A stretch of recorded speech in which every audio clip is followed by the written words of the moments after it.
Mike Pence is a Republican of Indiana. He used to be in the House of Representatives, and now he's the governor of Indiana.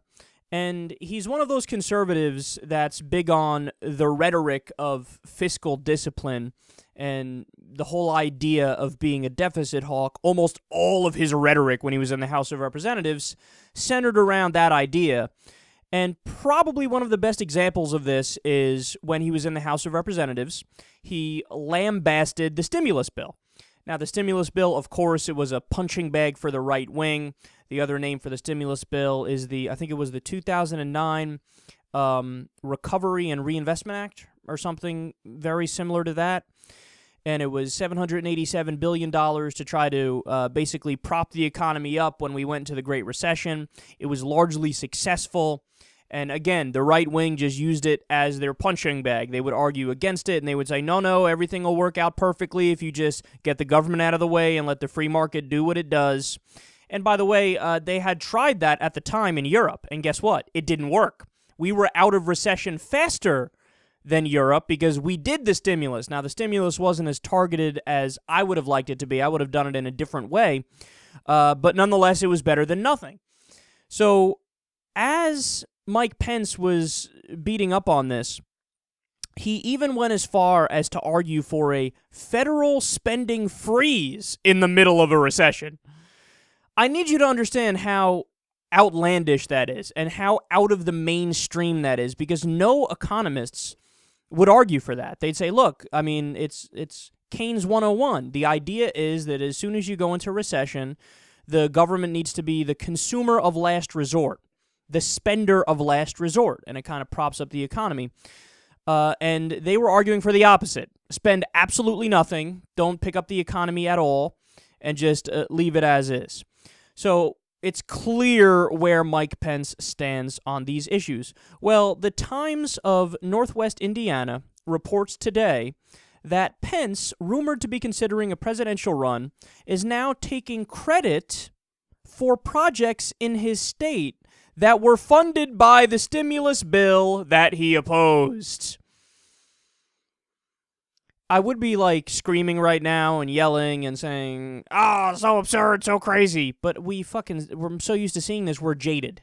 You know, we've gotten so accustomed to Republicans saying one thing and doing the exact opposite that it's almost like, well, what'd you expect? This is what they all do now. They say, quote, Pence cheered the start of the Indiana Gateway rail improvements that will help speed freight and passenger rail travel through Northwest Indiana. It's funded by the stimulus. It's a $71.4 million project that will cut delays at region rail crossings by 70 hours a year, shave an hour off Amtrak trips between Chicago and Detroit, and create an estimated 700 jobs. So how did he go about explaining to the press his incredible hypocrisy? No joke. You know what he said? He's like, oh, it's all right. It's because it's not just me. The last governor, Mitch Daniels, he was a hypocrite too. That's your argument? Not only that, quote, even while railing against the stimulus bill as a congressman, Pence wrote a letter requesting stimulus dollars for his district and hosted a job fair with stimulus-backed employers. These guys are unbelievable, man. Now, I don't know how many of you guys remember this, but I got great enjoyment out of the vice presidential debate when Joe Biden called out Paul Ryan because Paul Ryan did the exact same thing as Pence. As he's out there talking about how, no, of course, the stimulus is bad for the economy. It's not going to create jobs. It's not a good thing. What happened? He was sending letters to Vice President Joe Biden asking him for stimulus funds. Wait, so which is it? Is it that it's bad for the economy and it doesn't help and it doesn't create jobs? Or is it what you said in the letter? Because in the letter, he actually said, look, I need the money to create jobs in my district. So which is it? But see, they try to have it both ways, man. It's the old school Republican hypocrisy that we're just so used to at this point. I can give you so many examples. How about with Dick Cheney and Rob Portman? These are both two guys who ran on family values, talked about how, you know, they're against gay marriage, and then Rob Portman found out he has a son that's gay. Within a year, he was pro-gay marriage. Dick Cheney, one of his daughters is gay. he came out in favor of gay marriage after he was the vice president. It's what they always do, man.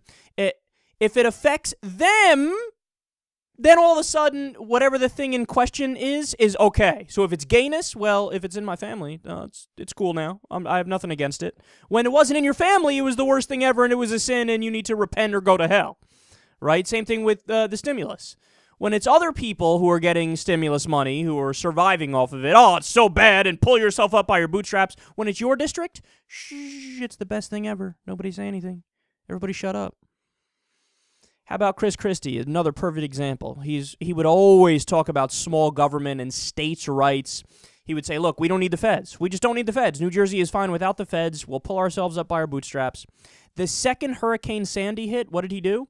He went to FEMA and asked for 100% reimbursement. The law says you get 80% reimbursement. He asked for 100% reimbursement. Now all of a sudden, Mr. Small Government Tough Guy likes big government. It's the same kind of hypocrisy we see time and time again. Look, this is why a lot of people are turned off to politics. You know, my father was one of those people. Because they have this idea that's not wrong, by the way, that, well, yeah, all these politicians are douchebags, so why would I care about this? It's like a stupid minstrel show. It's like kabuki theater. Why would I waste my life caring about this kabuki theater nonsense when I know they're all full of shit? I would have no problem with conservatives if they were principled conservatives. You know, people wonder, well, Kyle, why don't you beat up on, you know, Rand Paul as much, or other libertarians as much, or Ron Paul as much? And look, 50% of the stories I cover on Ron Paul or Rand Paul, I'm going after them because I think they're wrong. But the other 50% of the time, I'm giving them credit because I think they're right. But the thing about those guys is, and the thing about a lot of libertarians is, at least they're consistent in their ideology. So Ron Paul comes around and says, well, look, yeah, I'm against welfare programs and social safety net programs, which I disagree with him on, right? But then he also says he's consistent. He goes, no, but I want small government across the board. So I also want to slash the defense budget. So I'm not a hypocrite about, you know, the size of government. I'm consistent. So, okay, dude, I disagree with you on a lot of that stuff, and I agree with you on other things, but we could have a conversation. We could talk it out. We can actually come to some, you know, constructive conclusions, and we could come up with policy ideas. But if you're talking to somebody like Mike Pence or Dick Cheney or Rob Portman or any of the establishment Republicans, you're just massive jokes. You're just these gigantic hypocrites. I don't take you seriously. You're clowns.